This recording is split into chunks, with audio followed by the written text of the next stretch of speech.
الحمد لله رب العالمين والصلاة والسلام على رسوله الأمين وعلى آله وأصحابه أجمعين ومن تبعهم بإحسان إلى يوم الدين أما بعد. رب اشرح لي صدري ويسر لي أمري واحلل عقدة من لساني يفقهوا قولي رب زدني علما وارزقني فهما رب يسر ولا تعسر وتمم بالخير. السلام عليكم ورحمة الله وبركاته. அன்புக்குரிய சகோதர சகோதரிகளே, அல்ஹம்துலில்லாஹ் ரமலானுடைய சிறப்பு தொழுகை, இரவு தொழுகை, ஸலாத் தராவீஹை நிறைவுபடுத்தி அல்லாஹ்வுடைய மார்க்கம் சம்பந்தப்பட்ட செய்திகளை பரிமாறிக் கொள்வதற்கான வாய்ப்பை அல்லாஹ் நமக்கு தந்திருக்கிறான். அல்லாஹ்வுடைய எல்லா புகழும் அல்ஹம்துலில்லாஹ். நேற்றைய தினம் சில செய்திகளை பற்றி நாம் பார்த்தோம். குறிப்பாக ரமதானை அடையக்கூடிய பாக்கியத்தை அல்லாஹ் நமக்கு தந்திருக்கிறான் என்று சொன்னால் அது மிகப்பெரிய ஒரு பொறுப்பினை என்று என்பதை விளங்கிக் கொள்ளும் வண்ணமாக ஒரு சஹாபி அவர்கள் கண்ட கனவை பற்றி நாம் நேற்று பார்த்தோம். கனவு கண்ட சஹாபியாக இப்ப கனவுல வெளியே வந்ததான் தெரிவது. நேற்று வேற பண்ணிக்க நான் போனேன்.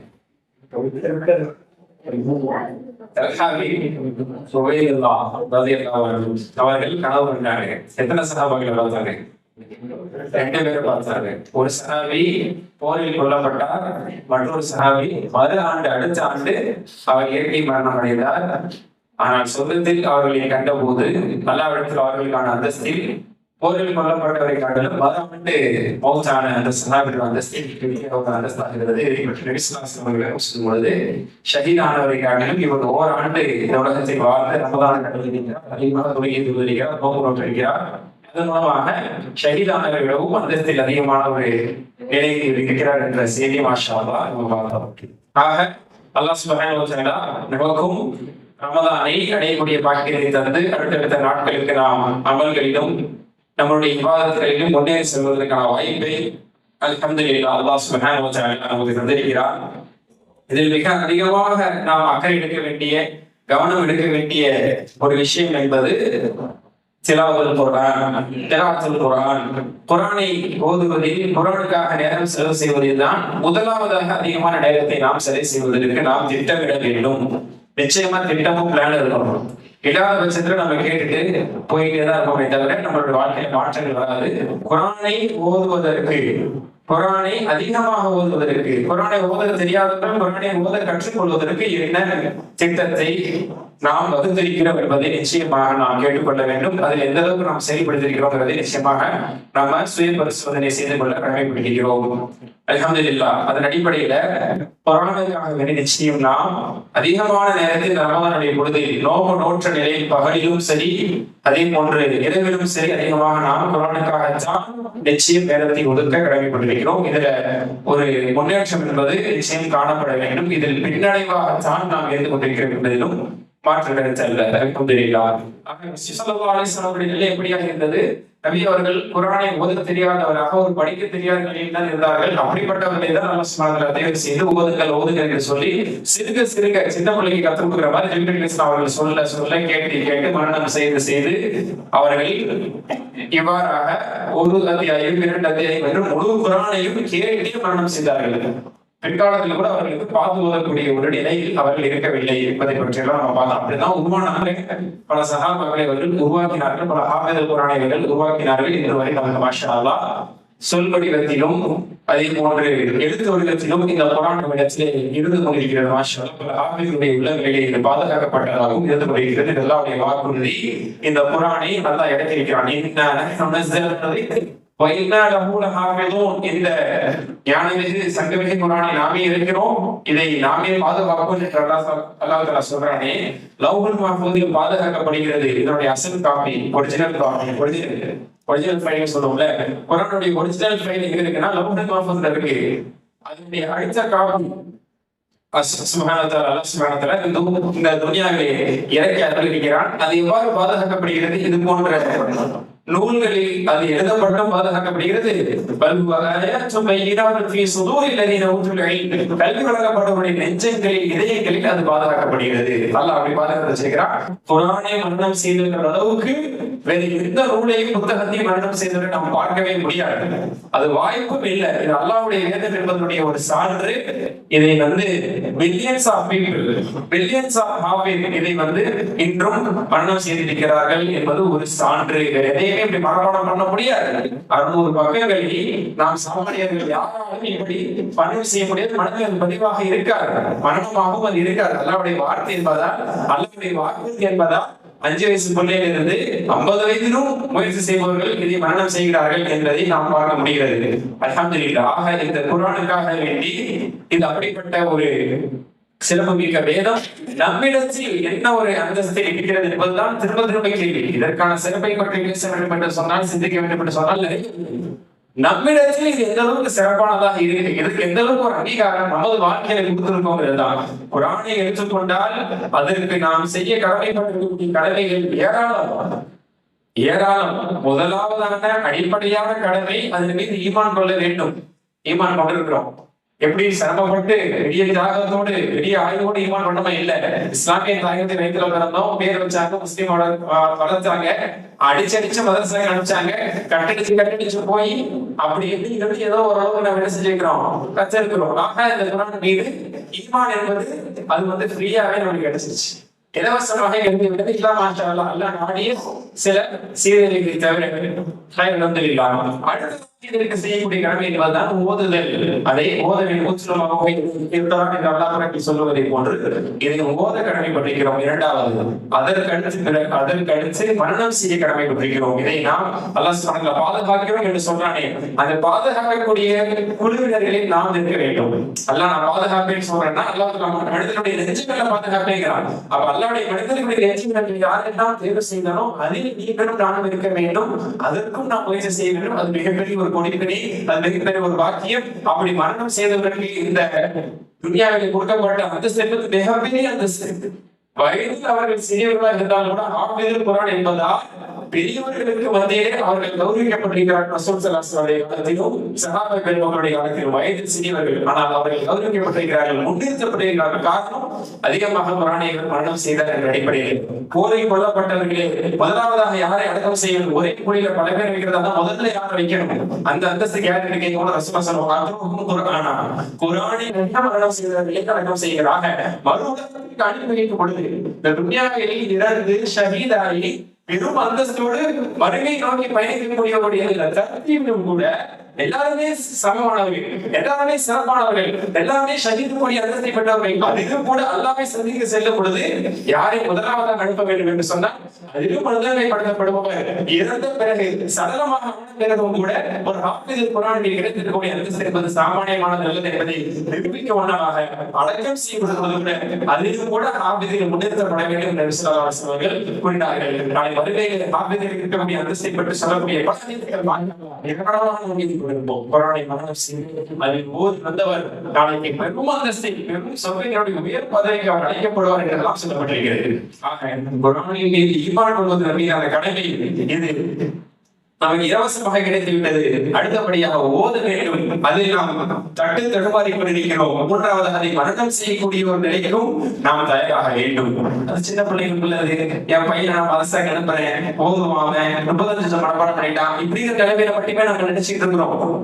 குர்ஆன் இறக்கப்பட்ட போது சஹாபா பெருமக்களுடைய பெரும்பான்மையானவருடைய வயது என்பது 40ஆகவும் 50ஆகவும் 60ஆகவும் தான் இருந்தது.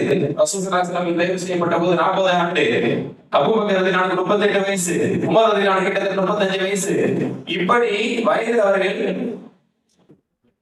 அதிகமானவர்களாக இருந்தார்கள். ஒரு டீனேஜ்ல சிறிய வயது கொண்டவர்களாக இருக்கவில்லை. அவர்களுக்கு மத்தியிலே உழைப்பு செய்து முயற்சி செய்துதான் அவர்கள் மார்க்கத்தை இந்த அளவு பெற்றார்கள், குர்ஆனை மரணம் செய்தார் என்று பெரும்பான்மையானவருடைய வாழ்க்கையை நம்ம பார்க்கிறது எல்லாம் பிற்காலத்தில் தான் கற்க ஆரம்பித்தார்கள். ரசூலுல்லாஹ் சஹாபாக்கள் மட்டுமல்ல, பின்னால் அந்த பழைய இமாம்கள் கூட, அபூ ஹனீஃபா ரஹிமஹுல்லாஹ் போன்ற பெரும் இமாம்கள் கூட 25 வயது 30 வயதுக்கு மேலே கல்வி கற்க ஆரம்பித்து பெரும் மகான்களாக அவர்கள் திகழ்ந்தார்கள் என்பதை நம்ம பார்க்கிறோம். அவர்கள் எல்லாம் அரபி மொழியை மூல மொழியாக கொண்டவர்களும் அல்ல. எல்லா இமாம் இமாம்களும் எல்லா மார்க்கறிஞர்களும் அரபி மொழி மூலமொழியாக கொண்டவர்களும் அல்ல. அதை அகற்றி பிற்காலத்தில் அவர்கள் கல்விமானங்களாக தேர்ந்தெடுக்கிறார்கள். இப்படி எல்லா முன்னுதாரணமும் நமக்கு மத்தியில இருக்கு. அனைத்துமே நம்மை நாமே ஏமாற்றி கொண்டக்கூடியதை நமக்கு நாமே சமாதானம் சொல்லிக் கொண்டு நாம் எண்ணி கொண்டிருக்கிறோம். ஆக அன்பு கொடுத்தாளர்களே, குர்ஆனை ஈமான் கொள்வது முதன்மையான கடமை, அதை ஓத வேண்டும் என்பது இரண்டாம் நிலையில் இருக்கக்கூடிய கடமை, அதை மரணம் செய்யக்கூடிய கட்டத்துக்கு வர வேண்டும், அது மூன்றாம் நிலையில் இருக்கக்கூடிய கடமை, நான்காவதாக அதை நாம் புரிய வேண்டும். இது பார்த்து என்ன பேசுகிறத எழுதணும். கடைசி காலம் வரைக்கும் குர்ஆன் என்னை பார்த்து என்ன பேசுகிறது, அதில் நான் எல்லா இடத்தில் பேசக்கூடிய உரையாடல் என்ன, அல்லா இடத்தில் பேசக்கூடிய உரையாடல் என்ன என்பதை புரியாமலே இருப்பது என்பது அது நிச்சயமாக அது முழுமை பெற முடியாது. குர்ஆன் புரிய ஆரம்பிக்கும் போதுதான் அது நிச்சயமாக நமக்கு மத்திய மாற்றங்களை உருவாக்கும், புரட்சி ஏற்படுத்தும். நீங்க மாஷா அல்லாஹ் கிட்டத்தட்ட 12 பக்கங்கள் ஓதப்பட்டது. எவ்வளவு அழகான அறிவுரைகள், மனிதர்களுடைய சம்பவத்தை எல்லாம் சொல்லுகிறது. எவ்வளவு பாடம் படிக்கிறீங்க எடுத்து சொல்றேன். யோக கேள்விகளை கேட்கிறான். நமக்கு அகிலனுடைய குர்ஆனை கொண்டு அல்லாஹ் என்னென்ன அற்புதங்களை அதை நிகழ்த்தியிருக்கிறதாக சொல்லி காட்டுகிறான். இப்ராஹிம் அலைஹிஸ்ஸலாம் அவர்களுடைய சந்ததிகருக்கு அவர்கள் செய்த வசியத் என்ன, யாக்கூப் அலைஹிஸ்ஸலாம் அவர்கள் தங்களுடைய பிள்ளைகள் செய்த வசியத் என்ன என்று எவ்வளவு விஷயங்கள் வரலாறு வருகிறது. சில நேரங்களில் சட்டங்கள் வருகிறது, சில நேரங்களில் அறிவுரைகள் வருகிறது, சில நேரங்கள் நரகத்தை பற்றிய எச்சரிக்கை வருகிறது, சில நேரங்களில் சொர்க்கத்தை பற்றியான அந்த ஆசைப்படுத்தக்கூடிய நம்மை உற்சாகப்படுத்தக்கூடிய வசனங்கள் எல்லாம் வருகிறது.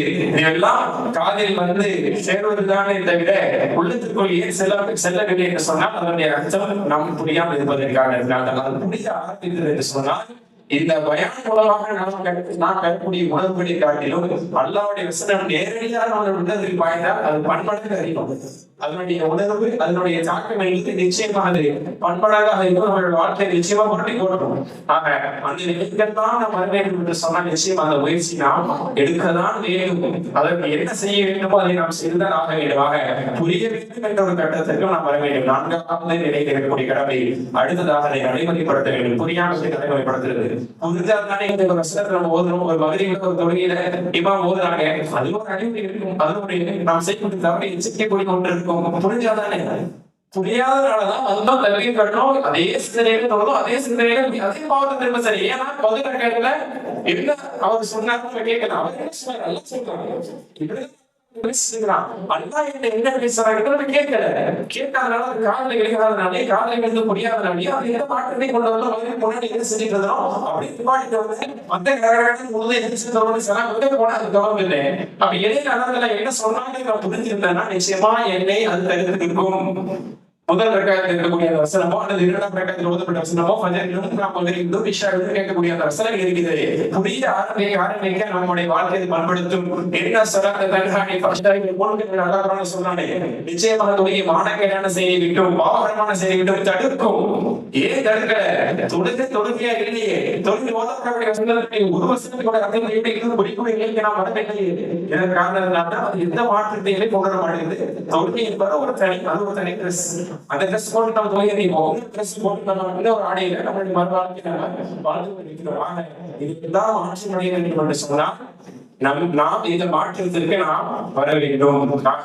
குர்ஆனை நாம் புரிந்து வாழ்க்கையை நடைமுறைப்படுத்த வேண்டும். அது நம்மளுடைய வாழ்க்கையில் மாற்றத்தை கொண்டு வர வேண்டும். இறுதியாக அதை நாம் பரப்ப கடமைப்பட்டிருக்கிறோம். உலக பத்திரிகை எல்லாம் பரப்ப கடமைப்பட்டிருக்கிறோம். சொல்லுங்க, அது மீதான முதல் கடமை என்ன? ஈமான் கொள்ள வேண்டும். குர்ஆனை ஈமான் கொள்ள வேண்டும். இரண்டாவது போத வேண்டும். மூன்றாவது மரணம் செய்ய வேண்டும். நான்காவது புரிய வேண்டும். ஐந்தாவது ரெடியா இருக்கும். புரிஞ்சுட்டு முதல்ல ஒண்ணு செய்யணும், கடைபிடிக்கணும். அதுக்கப்புறம் தான் ஃபார்வர்ட் பண்ணணும். அதுக்கப்புறம் தான் மெசேஜ் ஃபார்வர்ட் பண்ணி பழகிட்டோம். நம்ம மெசேஜ்ல என்னங்கிறத பார்க்க முடியாது. ஃபார்வர்ட் பண்ணி பழகிட்டோம். நம்மளுடைய வாழ்க்கையை நடைமுறைப்படுத்த வேண்டும். ஆறாவதாக பிற சமுதாயங்களை மத்தியிலும் இஸ்லாமிய சமுதாய மத்தியிலும் அது வாழ்க்கை வர வேண்டும் என்று அதை எச்சரிக்கை கடமைப்பட்டிருக்கிறோம். இப்படி 6 விதமான கடமை இருக்கிறது. முதல் கடமை மட்டும் என்ன? ஃப்ரீயா நம்மளுக்கு கிடைச்சிருச்சு, ஈமான் சொல்லிட்டாலும் தெரியலாம், அதுல எந்த சந்தேகம் இல்லை. அடுத்த 5 என்பது நம்முடைய முயற்சியை கொண்டுதான் உண்டு. ஓத வேண்டும் என்பதும், மரணம் செய்ய வேண்டும் என்பதும், புரிய வேண்டும் என்பதும், நடைமுறைப்படுத்த வேண்டும் என்பதும், அதை பரப்ப வேண்டும் என்ற 5 கடமைகள் இருக்கிறதே. குர்ஆனுக்கு நாம் செய்ய வேண்டிய விதமாக 5 கடமை நாம் முயற்சி செய்தால்தான் முடிவு சென்ற தன்னால் அது நடக்காது. நல்லா ஒண்ணு தந்துட்டான், ஈமான தந்துட்டான். அந்த ஈமானுக்காகவும் பாடுபட்டு சிரமப்பட்டு வந்தவர்கள் இருக்கிறார்கள். அப்படி வந்து அடுத்த 5 கடமைகளை முனைவு சென்று கொண்டுதான் இருக்கிறார்கள். ஆனா யாருக்கு இந்த முதல் விஷயம் மட்டும் நல்லாவே கிடைச்சதோ அதனுடைய அருமை பெருமை தெரியாதது காரணத்தினால அந்த ஒன்னோடு மட்டுமே நாம் இருந்து கொண்டிருக்கிறோம் என்பது நிச்சயமாக சந்தேகமில்லை. அவர்களே, அந்த 2ஆம் கடமை எவ்வளவு முக்கியத்துவம். குர்ஆன் ஓத தெரியுமாங்கிறது குர்ஆன் ஓத தெரிந்த முஸ்லிம்கள், ஓத தெரியாத முஸ்லிம்கள் நல்லா பாதுகாக்கணும். நமக்கு வழங்கப்பட்ட வேதம் இந்த உம்மத்துக்கான முஅஜிஸா, ஒரு நபிமார்களுக்கு ஒரு அற்புதம் வழங்கப்பட்டது, ஒரு அற்புதம் முஅஜிஸா. இந்த உம்மத்துக்கான முஅஜிஸா என்பது என்ன? குர்ஆன் தான். இந்த உம்மத்துக்கான அற்புதம் என்பது குர்ஆன் தான். இந்த உம்மத்துக்கான சிறப்பான அடையாளம் என்பது குர்ஆன் தான். அந்த குர்ஆனை வைத்து நம்ம என்னென்னலாம் செய்யறதுக்கு நம்ம வந்து கடமைப்பட்டிருக்கிறோம். எப்படிலாம் அந்த குர்ஆனை வச்சு நம்ம வந்து மக்களுக்கு மத்தியில வந்து பெரும் பெரும் புரட்சியெல்லாம் ஏற்படுத்த வேண்டும். ஆனா இன்னைக்கு இஸ்லாமிய சமுதாயத்தை நம்ம எடுத்து பார்த்தோம்னா 190% மக்களுக்கு எங்க வேத குர்ஆன் தான், ஓத தெரியுமா என்ற நிலைமையில் தான் நாம் இருந்து கொண்டிருக்கிறோம் என்பதை நிச்சயமாக நாம் மறக்க முடியாது, மறுக்க முடியாது. சரி, இதுல ஒரு குற்றவாளி இருக்காங்கதான் திரும்ப கேள்வி. 10 விஷயத்தில் இருப்பதை போன்று இது ஒரு பின்னணி என்று நாம் நினைப்பதே இல்லை. தெரியாதுங்கிறது ஒரு வீக்னஸ் தான் கிடையாது. குர்ஆன் ஓத தெரியுங்கிறது ஒரு அவசியமான தான் கிடையாது. ஓத தெரிஞ்ச ஓதுவாங்க ஹாஃபிஸ்கள், ஆலிம்கள், உஸ்தாத்மார்கள் அப்படிங்கிறதுலேயே நாம் சேர்த்து கொண்டிருப்பதன் காரணத்தினால்தான் இன்னும் அதில் பின்னணி இருக்கிறோம். ஆக அடுத்தடுத்த கட்டத்துக்கு நான் போக வேண்டுமே, அதுக்கு ரமதான் வழிவகுக்காதா, ரமதானை நேரத்துக்கு நான் பயன்படுத்த மாட்டேன் என்று உறுதியாக நாம் ஒரு முயற்சி எடுத்தால் நிச்சயம் அடுத்தடுத்த நிகழ்வுக்கு அடுத்தடுத்த கட்டத்துக்கு நாம் செல்ல வேண்டும். அதற்கு தேவையான பயிற்சிகளும் வாய்ப்புகளும் கொட்டி கடக்கதான் செய்யும். பல ரீதியில இன்னைக்கு பல ரீதியில மாற்றான வாய்ப்புகள் நாம் தேடி எழுந்தால், அதை பற்றி நாம் விசாரிக்க ஆரம்பித்தால், அதை ஓத, புரிய, மரணம் செய்ய, வாழ்க்கை நடைமுறைப்படுத்த, அதை மக்களுக்கு வந்து எடுத்து செல்வதற்கான எல்லா கட்டத்துக்கும் செல்வதற்கான பயிற்சிகளும் வாய்ப்புகளும் கொட்டி கிடக்கிறது. எல்லா மொழிகளும் தரக்கூடியது, மாநிலத்திலும் உணரக்கூடியது, அது இருக்கதான் செய்யுது. அதை மக்கள் நம்ம சட்டை பண்ணுவதே இல்லை. ஆக அந்த 2ஆம் கடமையான அந்த கடமை தான் குர்ஆனை நாம் நேர் ஒன்று ஓத வேண்டும். அதற்கு பிரத்யேகமாக அல்லாஹ் சுப்ஹானஹு வ தஆலா மாதத்தான் ரமதான் மாதம் ஸ்ரீராமர்கள் சொல்லுவது. ரமதான்ல மட்டும் குர்ஆன் ஓதுவதை சிலர் அதே குறையா எடுப்பாங்க. அதே ரமதான்ல மட்டும் குர்ஆன் எடுக்கிறது, ரமதான்ல மட்டும் குர்ஆன் ஓதுறது, மற்ற மாசத்துல கண்டுக்கிறதே இல்லை அப்படிங்கிற மாதிரி நம்மளாம் எப்ப ஒரே மாதிரி இருக்கும். இந்த சீசனுக்கு ஏற்ற மாதிரி எல்லாம் வந்து இது பண்ணக்கூடாது அப்படிங்கிற மாதிரி எப்பவுமே அப்படியே எடுத்துட்டு சொல்லிட்டு ஏமாத்தி நினைச்சாங்க. வாழ்நாள் மட்டும் குர்ஆன் ஓதுறதே இல்லை. இப்படி எல்லாம் ஷைத்தான் ஏமாற்ற முடியுமோ அப்படி ஏமாத்திட்டு தான் இருப்பான். ரசூலுல்லாஹ்வுடைய வாழ்க்கையிலே இந்த மாற்றம் இருக்கதான் செய்தது. எல்லா நாளும் இபாதத் செஞ்சாங்க. ரசூலுல்லாஹ்வுடைய இபாதத்துல ஏதாவது குறை இருந்ததா? 10 நாள் இபாதத்துல ஏதோ கொஞ்சம் அசட்டை இருந்தாங்களா? ஏன் ரமதான் வந்தா அவர்கள் தன்னுடைய கீழே கட்டிக் கொள்வார்கள் வருது அப்படின்னு என்ன அர்த்தம்? தூங்க மாட்டாங்க என்பது ஒரு பொருள். பணியோடு இல்லறத்தில் ஈடுபடுவதற்காக அதிகமாக செலவு செய்ய மாட்டாங்க என்பது ஒரு பொருள். அப்ப மற்ற நாள் என்ன தூங்கிட்டே இருந்தாங்களா? இபாதத் செய்யாம இருந்தாங்களா? 10 நாள் அவங்க காலையில சொல்லுவாங்க. வஹீயத்தால இறங்கி நீங்க எவ்வளவு சிரமப்பட வேண்டாம் என்று அவர்களை கட்டுப்படுத்த நிலையில இருந்தது. அப்புறம் இன்னும் சிறந்த எடுத்துக்கொண்டார்கள். இந்த மாதத்தில் இன்னும் முயல வேண்டும் என்பதுதான் ரசூலுல்லாஹி சொன்னார். எல்லா மாதத்திலும் ரசூலுல்லாஹி தர்மம் செய்வாங்களா இல்லையா? இல்ல வீட்டுக்கு தான் சேர்த்து வைப்பாங்களா? எல்லா மாசத்துக்கும் ரசூலுல்லாஹி தர்மம் செய்யதான் செய்வாங்க. ஆனா ரமதான் வந்து விட்டால் வீசல் காற்றை போன்ற இறைப்பாக வருது. அப்ப ரமதான் மட்டும் அது என்ன தனி ஆட்டமா? இல்ல, அந்த ரமதான் கொட்டப்படுகிறது. எல்லா மாதங்களும் குர்ஆனை ஓதுவார்கள். ரமதானிலே முழுமையாக ஓதி முடிக்கிறார்கள். ஜிப்ரீல் அலைஹிஸ்ஸலாம் ஓதி காமிக்கிறார்கள், ஜிப்ரீல் அலைஹிஸ்ஸலாம் ஓதுகிறார்கள் என்று சொன்னால் இது எல்லா மாதமும் நடக்கவில்லை. ரமதான் மாதத்தில் மட்டுமே நடக்கிறது என்பதாக நம்ம ஹதீஸில் பார்க்கிறோம், புகாரியில் பார்க்கிறோம், முஸ்லிமில் பார்க்கிறோம். ஆக ரமதானுக்கு இருந்து ஒரு தனி ஸ்பெஷல் இருக்கதான் செய்யுது. அதனால்தான் ரமதானுக்கு மட்டுமே தராவி தொழுகை, இரவு தொழுகை, பிரத்யேகமான தொழுகையாக ரமதானுக்கு என்று ஒரு மாற்றத்தை நிச்சயம் கொண்டு வரதான் வேண்டும். அதிலும் குறிப்பாக குர்ஆன் விஷயத்தில் நாம் கொண்டு வரதான் வேண்டும். அதற்கு சில அழகான முன்ன உதாரணங்கள் இதை பற்றி நாம் கேள்விப்பட்டிருக்கலாம். இந்த போதிலும் நம்மை நாமே திரும்பவும் நம்முடைய ஈமானை புதுப்பித்துக் கொள்ள நமக்கு மத்திய ஒரு ஆர்வத்தை கொண்டு வருவதற்காக வேண்டி அறிஞர் பெருமக்கள் நமது சலஃபை போகலாம் என்று அறிஞர் பெருமக்கள் ஆதரவுபூர்வமாக நமது சலஃபுகள் முன் சென்ற நண்பர்கள் அறிஞர் பெருமக்கள் அவர்கள் ரமதானிலே குர்ஆன் ஓதுவதற்கென்று தங்களை எப்படி ஈடுபடுத்தினார்கள் என்பது குறித்து ஆதாரபூர்வமாக அதிகாரப்பூர்வமாக என்ன செய்திகள் வெளியாக இருக்கிறது என்பதை சில அறிஞர் பெருமக்கள் ஒன்று தொகுத்து அதை குறிப்பிடுகிறார்கள். இது நாம் தெரிஞ்சுக்கணும். كان السلف رحمه الله يذكرون القرآن في شهر رمضان في الصلاة وغيرها. நமக்கு முன்னால் சென்ற சலஃப் அறிஞர்கள் நன்மக்கள் இவர்கள் குர்ஆனை ரமதானின் மாதத்தில் தொழுகையிலும் தொழுகைக்கு வெளியிலும் அதிகமாக ஓதி வந்தார்கள். وتزيد عنايتهم به في هذا الشهر العظيم. அவர்கள் இந்த குர்ஆனுக்கு என்று கொடுக்கக்கூடிய முன்னுரிமை முக்கியத்துவம் ரமதானில் மிக அதிகமாக இருக்கும் என்று சொல்லிவிட்டு சில அறிஞர் பெருமக்களை பற்றி குறிப்பிடுகிறார்கள். அதனுடைய பிரபலமானவர்களுடைய பேர் அவர்கள் நான் சொல்றேன். நஸை ரஹ்மத்துல்லாஹ், இமாம் நஸை ரஹ்மத்துல்லாஹ் அவர்கள் அபூ ஹனீஃபா ரஹ்மத்துல்லாஹ் அவருடைய அந்த நிலைப்பாட்டில் அறிஞர் பெருமக்களிலே மிக முக்கியமான ஒரு அறிஞர் நஸை ரஹ்மத்துல்லாஹ். وكان نஸை ரஹ்மத்துல்லாஹ் يفعل ذلك في العشر الأواخر من خاصة وفي بقية الشهر بفترة وفي كل 30. அவர்கள் 3 நாட்களுக்கு ஒரு முறை ரமதானில் 3 நாட்களுக்கு ஒரு முறை குர்ஆனை அவர்கள் பரிபூர்ணமாக ஓதி முடிப்பார்கள். இவர்களுடைய வாழ்க்கையில் எதற்காக அதிகமான நேரம் செலவு செஞ்சாங்க? ஃபிக்ஹுக்காக தான். இமாம் நஸை ரஹ்மத்துல்லாஹ் அவருடைய ஃபிக்ஹ் என்பது மாஷா அல்லாஹ் இன்றும் அல்ஹம்துலில்லாஹ் படித்துக் கொண்டிருக்கிறோமே. இவர்களுடைய ஃபிக்ஹுடைய கருத்து பல இடங்களிலே குறிப்பிடப்படும். இது போன்ற நாம் பெரும் மதரசாக்களில் ஜாமியாக்களில் பார்க்கும் பொழுது பெரும் அறிஞர் பெருமக்களுடைய கருத்தை கொண்டு வருவார்கள். அதில் இமாம் நஸை ரஹ்மத்துல்லாஹ் அவருடைய கருத்து என்பது மிக முக்கியமானதாக அபூ ஹனீஃபா ரஹ்மத்துல்லாஹ் அவர்களுடைய அந்த நிலைப்பாட்டில் அறிஞர் பெருமக்கள் மிக முக்கியமான அறிஞராக பார்க்கப்படுகிறார்கள். அதிகமான ஃபிக்ஹுடைய சட்டத்திட்டங்களை எல்லாம் வழிவகுத்து கொடுத்தவர்கள். ஃபிக்ஹுக்கு என்று தன்னுடைய வாழ்க்கையை அவர்கள் ஒதுக்கிய போதிலும் கூட ரமதான் விட்டால் அவர்கள் குர்ஆனுக்காக நேரத்தை ஒதுக்குவார்கள். 3 நாளைக்கு ஒரு முறை அவர்கள் குர்ஆனை படிப்பார்கள். யார் அப்படின்னு சொன்னா இப்னு அப்பாஸ் ரலியல்லாஹு மாணவர்கள் ஒருவர். தஃசீர் ஆசிரியர்கள் மிக முக்கியமானவர்கள் வரக்கூடியவர்கள். தாபிஈன்ல முஜாஹித் ரஹ்மத்துல்லாஹி அலைஹி கதாதா ரஹிமஹுல்லாஹ் இப்னு அப்பாஸ் ரலியல்லாஹு மாணவர் குர்ஆனுடைய விரிவுரையில் மிக முக்கியமானவர். இவர்கள் யஸ்ரீம் ஃபீ குல்லி சபகி தாயிமன். ரமதானில் 7 நாளுக்கு ஒரு முறை இவர்கள் குர்ஆனை ஓதி முடித்து விடுவார்கள். ரமதான் ரமதான் அல்லாத காலத்தில் வாரத்துக்கு ஒரு முறை 7 நாளுக்கு ஒரு முறை குர்ஆனை இவர்கள் ஓதி முடித்து விடுவார்கள். ரமதானில் 3 நாளுக்கு ஒரு முறை குர்ஆனை ஓதி முடித்து விடுவார்கள்.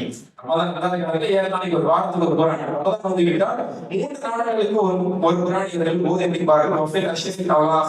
இப்படி வந்துவிட்டால் ஒவ்வொரு நாளைக்கு ஒரு குர்ஆனை இவர்கள் ஓதி முடிப்பார்கள் என்று அவர்கள் விஷயத்தில் வந்திருக்கிறது.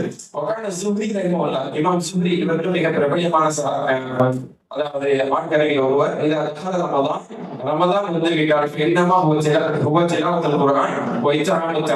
சொல்லுவாங்களா, இந்த மாதம் என்பது முழுக்க குர்ஆன் ஓதுவதற்கான மாதம், ஏழைகளுக்கு உணவளிப்பதற்கான மாதம். ஏன்னா ஒரு ஹதீஸ் தான் சொல்றாங்க. ஏன்னா ரமதான் விட்டால் ஜிப்ரீல் இஸ்லாமர்கள் இவர்கள் ஓதி காட்ட, இவர்கள் ஜிப்ரீல் இஸ்லாமர்கள் ஓதி காட்ட, இப்படிதான் இரவு நேரம் எல்லாம் கழிந்து கொண்டிருக்கும். அதே போன்று ரீசன் தண்டனை போன்று இவர்கள் உதவி செய்பவர்களாக, தர்மம் செய்பவர்களாக ரசூலுல்லாஹி ஸல்லல்லாஹு அலைஹி வஸல்லம் இருப்பார்கள் சொல்லி வந்திருக்கேன். அந்த ஹதீஸ் அடிப்படையில் வச்சு சொல்றாங்க, ரமதான் சொன்னாலே இந்த மந்த் ஆஃப் ரெசிக்னேஷன், இந்த மந்தாக இப்போ ஏழைகளுக்கு உணவளிக்கக்கூடிய மாதம், அதே போல குர்ஆன் ஓதக்கூடிய மாதங்கள் சொல்லி அவர்கள் தங்களுடைய மாணவர்களுக்கு குர்ஆன் ஓதுவதையும் ஏழைகளுக்கு உணவளிப்பதையும் அதிகமாக வலியுறுத்துவார்கள். அடுத்து மாலிக் ரஹ்மத்துல்லாஹ் அவர்கள்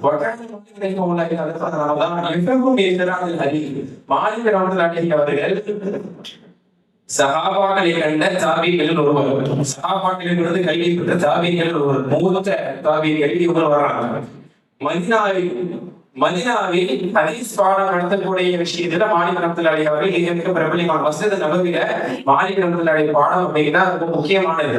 அவர்கள் தொகுத்த நூல் தான் முஹத்தா மாலிக். அவர்கள் ஹதீஸ் நடத்துவதற்கு ரொம்ப முக்கியத்துவம் கொடுப்பாங்க. ஒவ்வொரு நாளுமே அவர்கள் அவர்கள் புத்தாடை அணிந்து கொண்டு வந்து ஹதீஸ் பாடம் மிகப்பெரிய ஒரு செல்வந்தரியங்க அணிந்திருந்து அதை என்ன செஞ்சுவாங்க, தர்மம் செஞ்சுவாங்க. அந்த ஹதீஸ்க்கு கொடுக்கக்கூடிய முக்கியத்துவம் நிறைய இந்த மாதிரி விஷயத்தில் அறிவிக்கப்பட்டிருக்கு. ஒவ்வொரு நாளும் உற்சாகத்தோடு ஒரு பெருநாள் சொன்ன எப்படி நம்ம ஒரு முக்கியமான ஃபங்க்ஷனா ஒரு புது ட்ரெஸ் போட்டு வர மாதிரி ஒவ்வொரு நாள் ஹதீஸ் பாடத்துல வரும்போது புத்தகம் எழுதிட்டு வருவாங்க. ஏன்னா ரசூலுல்லாஹி ஹதீஸ் அறிவிக்கப்பட்டு அந்த உணர்வோட அந்த புத்தக ட்ரெஸ்ஸோட கேட்கிறவங்களுக்கு ஒரு ஆர்வமா இருக்கு. அந்த நாளையோட கசக்கிற ட்ரெஸ்ஸோட ஒரு புத்தகத்துல பாடம் நடத்தும் போது அதுல இருக்கக்கூடிய ஒரு இன்ஸ்பிரேஷன் அதன் மூலமா கிடைக்கக்கூடிய ஒரு தாக்கம் என்பது அப்படிதான் இருக்கும். அது ரொம்ப ஒரு முக்கியத்துவம் கொடுத்து நல்ல ஆடையோடு வரும்போது அது ஒரு தாக்கத்தை ஏற்படுத்தும். அப்படிப்பட்ட ஒரு ஹதீஸுக்கு மிக அதிகமாக முக்கியத்துவம் கொடுக்கக்கூடிய மாணவர்களுடையவர்கள் ரமதான் வந்து விட்டால் அவர்களுடைய விஷயத்தில் அறிவிக்கப்படுகிறது. ஹதீஸ் பாடத்தை விட்டு ஓடி விடுவார்கள், ஹதீஸ் பாடத்தை விட்டு ஓடி விடுவார்கள். எதன் பக்கம்? ஹதீஸ் பாடத்தை முற்றிலுமாக விட்டு முஜாலிசத்து அவர்கள் பாடம் கற்பித்தல், ஹதீஸ் பயிற்றுவித்தல் போன்ற இந்த மஜ்லிஸ்களை விட்டு விரட்டோடி முழுக்க முழுக்க குர்ஆன் திலாவத்தில் தன்னை அவர்கள் ஈடுபடுத்திக் கொள்வார்கள். இப்படிப்பட்ட நிலையில மாநிலங்களுடைய வாழ்வு இருந்தது என்று சொல்லப்படுகிறது. இதே போன்று சுஃபியான் சௌரி ரஹ்மத்துல்லாஹி அவர்கள் மிகப்பெரியமான நிலையில் ஒருவர். இவர்கள் ரமதான் வந்து விட்டால் அதிகமாக மற்ற விஷயங்கள் எல்லாம் விட்டுவிட்டு உபரியான மற்ற அமல்கள் எல்லாம் விட்டுவிட்டு சரக்கல் நவாஃபில் உபரியான மற்ற அமல்கள் நஃபிலாக தொழுவது, நஃபிலான மற்ற இபாதத்தில் ஈடுபடுவதை விடவும் திலாவத்துல் குர்ஆனில் அதிகமாக இவர்கள் ஈடுபடுவார்கள் என்று சொல்லப்படுகிறது. இதே போன்ற இமாம் புகாரி ரஹ்மத்துல்லாஹி அவர்களும் ரமதான் வந்து விட்டால் அவர்கள் ஒவ்வொரு நாளைக்கும் ஒரு முறை அவர்கள் குர்ஆனை ஓதுவார்கள் என்று குறிப்பிடப்படுகிறது. அதாவது முதல் 20 நாட்களில் ஒவ்வொரு நாளைக்கும் ஒரு குர்ஆனை ஓதுவார்கள். இறுதி 10 வந்துவிட்டால் அவர்கள் ஒரு நாளைக்கு 2 முறை குர்ஆனை ஓதுவார்கள் என்று சஹீஹ் புகாரியுடைய ஆசிரியர் இமாம் புகாரி ரஹ்மத்துல்லாஹி அவர்கள் ஷீக்கில் இந்த செய்தி பல அறிஞர் பெருமக்களால் அவர்கள் கற்றறிவிக்கப்பட்டிருக்கிறது. ஷாஃபி ரஹ்மத்துல்லாஹி அவர்கள் கற்றறிவிக்கப்பட்டதும் பள்ளி மனதுக்கான எஸ்திமசி ரமதான் சித்தினா தஸ்மத் ஷாஃபி ரஹ்மத்துல்லாஹி அவர்கள் ரமதானிலே 60 முறை குர்ஆனை ஓதிப்பார்கள். ஆக இதற்கு சில இடத்துக்கு கேள்விகளும் உண்டு. இப்படி ஓதலாமா? ஒரே நாளைக்கு ஒரு முறை குர்ஆனை ஓதுவது, ஒரு நாளைக்கு 2 முறை குர்ஆனை ஓதுவது என்பது இவ்வாறு ஓதுவது என்பது வரவேற்கத்தக்கதா என்று பார்க்கும் பொழுது ரமதான் அல்லாத காலத்தில் இப்படி ஓதுவது என்பது கூடாது. ரமதான் அல்லாத காலத்தில் மூன்று நாளைக்காவது மினிமம் குறைந்தபட்சம் 3 நாளைக்கு ஒரு முறை தான் குர்ஆனை ஓதி முடிக்க வேண்டும். அப்படி என்றால் ஒரு நாளைக்கு 10 ஜுஸ் மேல ஓதக்கூடாது. அப்படி ஓதலாக சிந்தனையோட நம்மால் ஓதும்படி மற்ற அமல்களிலும் நாம் ஈடுபட முடியும். ஆனால் ரமதானுடைய காலத்தில் இப்னு ரஜப் ரஹ்மத்துல்லாஹி சொல்றாங்க, ரமதானுடைய காலத்தில் இந்த ரெஸ்ட்ரிக்ஷன், இந்த சட்டம் என்பது இல்லை. அது விதிவிலக்கானது. ஏன்னா சஹாபாக்களுடைய வாழ்க்கையிலிருந்து நாம் பார்க்கிறோம் ரமதானில் அவர்கள் மிக அதிகம் குர்ஆனை அவர்கள் ஓதி வருவார்கள். ரமதான் என்பது இது குர்ஆனுடைய மாதம் என்பதால் இதில் அப்படிப்பட்ட ஒரு நிர்பந்தமோ அப்படிப்பட்ட ஒரு சட்டமோ அதில் அது இடம்பெறாது என்ற ஒரு விதிவிலக்கை இப்னு ரஜப் ரஹ்மத்துல்லாஹி இந்த விஷயங்கள் எல்லாம் குறிப்பிட்டு தன்னுடைய கருத்தை குறிப்பிடுறாங்க. ஆக இப்படி குர்ஆனை சிறுவயதில் மனனம் செஞ்சாங்க. ஷாஃபி ரஹ்மத்துல்லாஹி 8 வயசுல குர்ஆன் மனப்பாடம் பண்ணுவாங்க. ஆனாலும் கூட 60 முறை அவர்கள் குர்ஆனை ஓதுகிறார்கள் என்று சொன்னால் எந்த அளவு அவங்க வாங்கியிருக்கிறாங்க. இந்த மாதத்துல குர்ஆன் கையமாக தான் நம்ம இருக்கணும். குர்ஆனை அதிகமாக ஓத கடமைப்பட்டிருக்கின்றது அவர்கள் உள்வாங்கியதற்கு காரணத்தினாலதான் பெரும் ஃபிக்ஹ் நூல்களை அவர்கள் எழுதி கொண்டிருந்த போதிலும் கூட அதுலதான் அவங்க முனைப்பா இருந்திருக்கணும். ரமதானிலும் கூட அந்த ஃபிக்ஹ் நூலை முடித்து அடுத்த நூல் எழுத வேண்டும், மக்களுக்கு சட்டம் சொல்ல வேண்டும் என்பதில் அவர்கள் முனைப்பாக இருந்திருக்க வேண்டும். ஆனாலும் கூட அந்த ஒரு மாதத்தை முழுக்க குர்ஆனுக்காக அவர்கள் ஒதுக்கிறார்கள் என்பதை நாம் பார்க்கிறது. நமக்கு முன்பாக சென்ற நமக்கு வழிகாட்டியாக இருக்கக்கூடிய நமக்கு பலவிதமான சட்டத்திட்டங்களையும் ஃபிக்ஹ்களையும் ஹதீஸ்களையும் அதே போன்று தஃசீர்களையும் நாம் கொண்டு வந்து சேர்ந்த அறிஞர் பெருமக்கள். அப்படியேப்பட்ட நன்மக்கள் இவர்களுடைய வாழ்வில் இருந்து ரமதான் விஷயத்தில் கிடைத்திருக்கக்கூடிய ஒரு பாடம் என்பது குர்ஆன் மட்டுமே. ரமதான் என்பது அது குர்ஆனுக்கானது. ரமதானை நாம் நோன்பு இருக்கிறோம், குர்ஆனை இறங்கியிருக்காங்க. ரமதான் சிறப்பு பெற்றிருக்கிறது இந்த குர்ஆனை கொண்டே என்ற அடிப்படையில மாஷா அல்லாஹ் இப்படியாக பல செய்திகளை அறிஞர் பெருமக்கள் இவர்களுடைய வாழ்வில் இருந்து எடுக்கப்பட்ட, அதாவது வடிகட்டி எடுக்கப்பட்ட ஒரு ஆதாரபூர்வமான தொகுப்பாகவே பல இதை குறிப்பிடுவதை பார்க்க முடிகிறது. நம்முடைய வாழ்வில் இந்த குர்ஆன் ஜொலிக்க வேண்டும் என்று சொன்னால் நாம் நேரம் ஒதுக்காமல் மனம் வைக்காமல் முடியாது. அடுத்த கட்டத்திற்கு நிச்சயமாக நாம் வர வேண்டும். அது நம்முடைய முயற்சி கொண்டு நாம் விளையாடக்கூடிய துஆவை கொண்டுதான் அது இருக்கிறதாக அந்த ஒரு மனதை நீச்ச முதல் நம்ம வைப்போம். இன்ஷா அல்லாஹ் நம்முடைய வாழ்க்கையில இந்த குர்ஆன் பிரதிபலிக்க வேண்டும் என்று சொன்னால் நான் ஓத ஆரம்பிக்க வேண்டும், நான் அதை மரணம் செய்வதற்கான முயற்சியில் நான் வர வேண்டும் என்ற ஒரு கட்டத்திற்கு நாம் வர வேண்டிய நிச்சயமா முடியாத சிறந்த புரிதலை நாம் தர வேண்டும். அதற்காக அவசியம் குரான ஓதக்கூடிய பாக்கியத்தை கிடைத்தா செஞ்சுட்டே இருக்கு. எல்லா குரானை மதிப்பூர்ணமா ஓதி நிற்கக்கூடிய பாக்கியம் கிடைத்தா, இந்த குரானை மரணம் செய்யக்கூடிய பாக்கியம் இருந்தா நம்மளே நினைச்ச கூட முடியாது. முடியும், எல்லா வயதிலும் நிச்சயமாக முடியும். அல்லா நாடினால் அல்லா நம்மை குர்ஆனுக்காக வேண்டி தேர்வு செய்தால் அதை யாராலும் தடுக்க முடியாது. ஷைத்தான் ஒரு பக்கம் நமக்கு வந்து அது முடியாது என்பது ஊதி கொண்டே இருப்பான். அதை நாம் தவிர்ப்படியாக ஆக்கி அல்லாஹ்விடத்தில் உறுதியான நம்பிக்கை வைத்து குர்ஆனுக்காக வேண்டி நிச்சயமாக நாம் நேரம் ஒதுக்கினால் நாமும் சாஹிபுல் குர்ஆனாக ஆக முடியும். சாஹிபுல் குர்ஆன் என்று சொன்னால் குர்ஆனை மரணம் செய்தது மட்டுமல்ல, குர்ஆனை மரணம் செய்தது இன்ஷா அல்லாஹ் சாஹிபுல் குர்ஆன் தான். அதை தாண்டி குர்ஆனுக்கு அதிகமாக நேரம் ஒதுக்குபவர், குர்ஆனோடே அவர் முயற்சியில் இருப்பவரும் கூட சாஹிபுல் குர்ஆன் தான். அந்த சாஹிபுல் குர்ஆனுக்கான அந்தஸ்தை தான் நபி அவர்கள் பல ஹதீஸ்களிலே அவர்கள் குறிப்பிட்டிருக்கிறார்கள். இன்ஷா அல்லாஹ் அதை நாம் வரக்கூடிய ஒரே நம்முடைய பொறுப்பை உணர்ந்து இந்த அனைத்து கடமைகளையும் செய்து முடிப்பவர்களாக நாங்கள் அனைவரும் காட்டியிருப்போனாக. நமது மூத்துக்கு முன்பாகவே இந்த 6 கடமைகளையும் நாம் உணர்ந்து அதை பரிபூர்ணப்படுத்தி இறைக்கு பிறகு அல்லாஹ்விடம் செல்லக்கூடியவர்களாகவும் அல்ல நம் அனைவரும் காட்டியிருப்போனாக தெரிகிறார்கள்.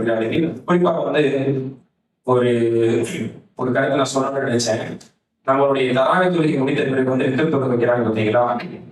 பொதுவாக பார்க்க கொஞ்சம் வெளிக்காட்டுல என்ன அப்படின்னு சொன்னா, நம்ம வந்து பின்னிரவில் தகஜ தொழக்கூடிய ஒரு உடனே நம்மிடத்தில் இருந்தாலும், நம்ம தொலை போகிற எனக்கூடிய ஒரு உறுதி இருந்தாலும், இங்கு ஜமாத்தோடு ஒரு இமாம் நியமிக்கப்பட்டு அவர்கள் வித்திரத்தில் வைக்கப்படும் பொழுது 2 நிலையில நம்ம இருக்கிறோம். நம்ம 3வது ஒரு நிலையில் இருக்கிறோம். 2 நிலையில் இருப்பதை வரவேற்கிறது. ஒன்று, அந்த வித்திர தொழுகையை வித்திராகவே நம்ம நடந்து கொள்ளலாம். எதிராகவே நம்ம வந்து உத்திரிசித்து தெரிவித்து தாராளமாக நம்ம தூக்கியோ தூங்காமல் பின்னர் தகஜத்தோடலாம் வேற எந்த தடையும் கிடையாது. ஜமாத்தா தொழுகை பட்சத்தில் இல்லாம ரமதான் நல்லாத காலத்திலேயே நம்ம வந்து இத்தனை 12 முன்னாடி தொழக்கூடாது. பின்னாடி தொழுவ போறோம்னு உறுதியா தெரிஞ்சதுன்னா 12 தொழக்கூடாது, என்ன தொழுவ போறோம். ஆனா ரமதான்ல ஜமாத்தாக தொழுகைப்படுவதால் அந்த 27 மடங்கு நன்மை அந்த தொழுகை நிற்பதற்காக இருந்ததால் அந்த தொழுகையில் கலந்து கொள்வதை தான் பெரும்பாலான இளைஞர்கள் ஆதரிக்கிறார்கள். சரிங்களா? இது முதல் நிலை, எதிராக இருந்து கொள்வது. அல்லது அது நமக்கு ஒரு நெருக்கடி தருகிறது. நம்மளுடைய தொழில் இறுதி தொழில் எதிராக வேண்டும் என்ற ஒரு நிலையை நாம் இருந்தால், 2ஆம் நிலை என்று சொன்னால் அந்த தொழுகையை கடந்து கொண்டு 3வது ரக்காயத்தை இமாம் ஸலாம் கொடுத்த பிறகு எழுந்து 4வது ரக்காயத்தாக தொழுது அது நன்மை வேண்டும். இறுதியாக இந்த 2ஐ தான் வழிகாட்டுகிறார்கள். ஒண்ணு வித்ரா தொழுங்க, இமாமோடு முழுமையாக நாம் இஷாவை தொழுதோம், தராவியும் தொழுதோம், வித்ரும் தொழுதோம், இன்னைக்கு நாம் கருதப்படுவோம். பின்னாடி நம்ம தாராளமா வாய்ப்பு தகஜ தொழுதோம், தொழுக போறோம், பிரச்சனை இல்லை, அதுவும் சிறப்பு. அல்லது உறுதியான தகஜ தொழுக போறோம், உறுதியான வித்திர பின்னாடி தான் தொழுகிற ஒரு நியத்தில் இருந்தாங்கன்னா நஃபிலான நியத்தோடு அந்த வித்திரை நாம் கடந்து கொண்டு 4 ரக்காயத்தாக ஆக்கி கொண்டு பின்னால் சொல்ல வேண்டும் என்பதுதான் மார்க்கெட் வழிகாட்டுறாங்க. அதனால தொடர்ந்து ஒரு ஜமாத் நடக்கும் பொழுது நாம் அமைதியாக இருந்தாலும் மற்றபடி சித்தாலும் கூட அதை விடவும் அப்படி விடுவது என்பது சிறந்ததல்ல என்று நீங்க கண்டிப்பா இதெல்லாம் வந்து ஷேக் இபாஸ் ரஹிமஹுல்லா, ஷேக் உஸ்தைம் ரஹிமஹுல்லா போன்ற பெரும் மார்க்கெட்டுடைய ஃபத்வாக்களில் அவருடைய அறிவுரைகளை பார்த்தீங்கன்னா இதை குறிப்பிடணும். சரிங்களா? மற்ற ஆய்வுகளிடத்தில் கூட நீங்க இதை பற்றி கேட்டு தெரிந்து கொள்ளலாம். இது பல நேரம் நம்ம பார்க்கிறோம். இது ஒரு சிறந்த ஒரு அணுகுமுறை, ஒரு நடைமுறைகள்ல நிச்சயமா நம்ம என்ன செய்யணும் பார்க்கணும். அது போக அந்த நேரத்தில் நாம் பேசிக் கொண்டிருக்கிறோம் அப்படின்னு சொன்னா இது வந்து ஆபத்தான தொழுகையில் இருக்கக்கூடியவர்களுக்கு அது இடையில ஏற்படுத்திக்கலாம். அமைதியா இருந்தும் குர்ஆன் ஓதுவதை விடவுமே அந்த ஜமாத்தை கடந்து கொள்வதை சிறந்ததுங்கிறாங்க. அப்படின்றப்போ சில நேரம் நம்ம பேசிட்டு இருப்பது அல்லது நம்ம மற்ற விஷயங்கள் ஈடுபடுவதை சொன்னால் அது நல்லா பாதுகாக்க வேண்டும். அதன் மூலமாக நமக்கு பாவம் வந்து செய்வதற்கு வாய்ப்பு இருக்கு. நல்ல திட்டமாக யூஸ் பண்ண நம்ம எதுக்காக இந்த ஜமாத்தை உட்கார்ந்து இருக்கோம், நம்ம எதுக்காக உட்கார்ந்து நம்மளுடைய பதில் என்ன? நான் கடைசியா வித்திரத்துல போறேன். இப்ப தொழுதான் என்ன? அப்போ வந்து நம்ம என்ன நினைக்கிறோம்னா அதை விட சிறப்பு அதிகம். நான் இப்ப தொழாம எல்லாருடைய பதிலும் என்னன்னா பின்னாடி தொழுதாதான் இன்னும் சிறப்பு அப்படின்னு சொல்றோம். அதை விட இந்த ஜமாத்துல இந்த இமாமோட 3 ரகங்களை கடந்து கொள்வதில் கிடைக்கிற நம்ம சாதாரண கேள்வி 30 நாள் அந்த நன்மை நம்ம இழக்க முடியும்.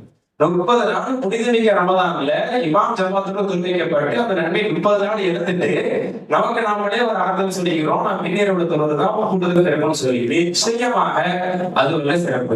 ஒன்று, இவரோட ஜமாத்தோட நம்ம தெரிந்தா சொல்லணும், அல்லது நம்ம ஓவர் ஸ்மார்ட் அப்படின்னு சொன்னா என்ன செய்யலாம், நகையாக தொழுவிட்டு பின்னாடி தொழணும் அப்படிங்கிறத ஒரு ஹதீஸ் இருக்குது. மண் பாவம் அழிமா ரமதானை அடைச்சு யார் இமாமோட தொழுதுகிட்டு அந்த இமாம் தொழுகையை நிறைவேற்றி முடிக்கும் வரை அந்த 8 20 எத்தனை வேணாலும் சொல்லுவாங்க, 100 ரக்காயத்து கூட சொல்லலாம். ரமதான்ல 100 மேட்ச் ரக்காயத்து இருந்தாலும் கூட கூடும். சரிங்களா? எவ்வளவு இமாம் தொழுகையை பரிபூர்ணப்படுத்தும் வரை யார் இமாமோடு இருப்பாரோ அந்த இரவில் அந்த இரவு முழுக்க 2 நன்மை அவர் எழுதப்படும்.